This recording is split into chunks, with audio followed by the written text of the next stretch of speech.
Welcome to Notes on Teaching, where we discuss best educational practices in the context of the band, choir, or general music class. In this episode, we'll be discussing best practices in direct instruction, and I'll be modeling a few strategies that you can use when presenting a new concept in the hopes that you'll be able to make this useful for you and your students. Sometimes, whether we love it or not, we have to stand and explain or present information directly to our students. Maybe they need background information on a genre before they can write or perform a song authentically. Maybe they're at the point where they're ready to read more complex rhythms, but should know how to decode those symbols first. I'm thinking specifically of 16th note patterns here. Or maybe it's time to explain a theory concept like reading pitches on the staff.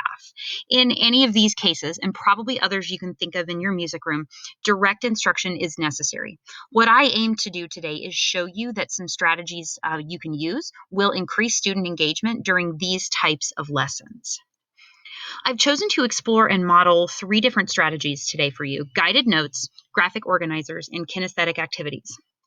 For context, these strategies are being presented during the lecture portion of my junior high general music unit on the history and technology of hip hop.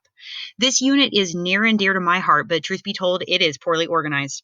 The content is fun and it's relevant and it should really engage the learner, but it has a tendency to bore them because of the way it's presented. So I thought this would be a really great candidate to go through some edits and employ some of these direct instruction strategies. The information is usually well received, but it's not retained very well. So I decided to tweak this unit using a graphic organizer, using better guided notes, and integrating a kinesthetic and creative movement activity. So a quick overview of the strategies that I'll be modeling. Guided notes. We're probably all pretty familiar with these, but just in case, these are paper or online notes that students complete while they're listening to the lecture. Important points from the lecture have been provided, and the students either fill in information or they write answers to question as the lecture is going on. There's a good opportunity here for students to use these answers in academic conversations later on, so this type of engagement strategy can be relevant if all the students have the same kind of information. Graphic organizers are a pictorial representation or a way for students to track and organize important content. There are so many free or even paid resources out there for graphic organizers. By now, I bet you've been exposed to one or even have used several in your class. Kinesthetic. So this strategy introduces a movement concept that will create additional connections to content. In a best case scenario, you would choose an activity that crosses the corpus callosum or that midline for maximum left brain, right brain integration. Stop. Exemplify. We're going to model those 3 strategies for you today.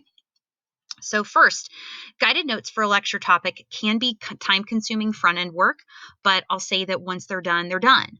Speaking to differentiating this strategy, I would recommend working with an intervention specialist or even your MH teacher on appropriately modified notes for IEP students or just generally struggling students.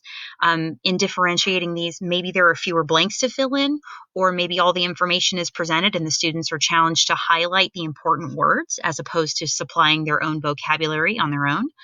This type of strategy could work well with ELL students as well, as long as the vocabulary was still appropriately complex. In my video here, you'll see the guided notes that I've created for this unit. There was a table for students to fill in. There is also an object for students to label with appropriate vocabulary, and then fill in the blank type sentences. Next is our graphic organizer. Graphic organizer in this case would be presented to students along with their notes and used as a tool to summarize important points on the 5 elements of hip hop: music, writing, art, fashion, and dance. In my unit, these summaries will be used for students to determine which element they want to explore deeper as part of the unit assessment, which is a project that integrates technology to show a deeper understanding on one of the 5 elements of hip hop. For this particular organizer, I created it with Google Drawings so that it could be used in a remote or even a hybrid synchronous setting, but a PDF would work well also. On a tech note, I would simplify the background for printing so that the directions were more readable at the top of the screen, but I thought that image was fun and sort of representative of the unit overall. In the third strategy, Kinesthetic connections. Students will participate in a movement activity to build further connections to content.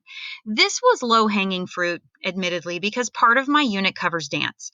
There's already a video component to expose students to different breakdance or b-boy styles from the early 80s, but I thought that adding a modern hip-hop movement activity would be a relevant connection to their learning.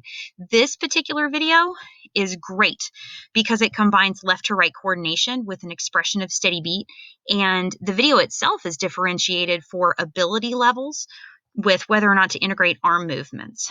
It's also closed captioned in a couple of places, which is good for students who have auditory processing issues.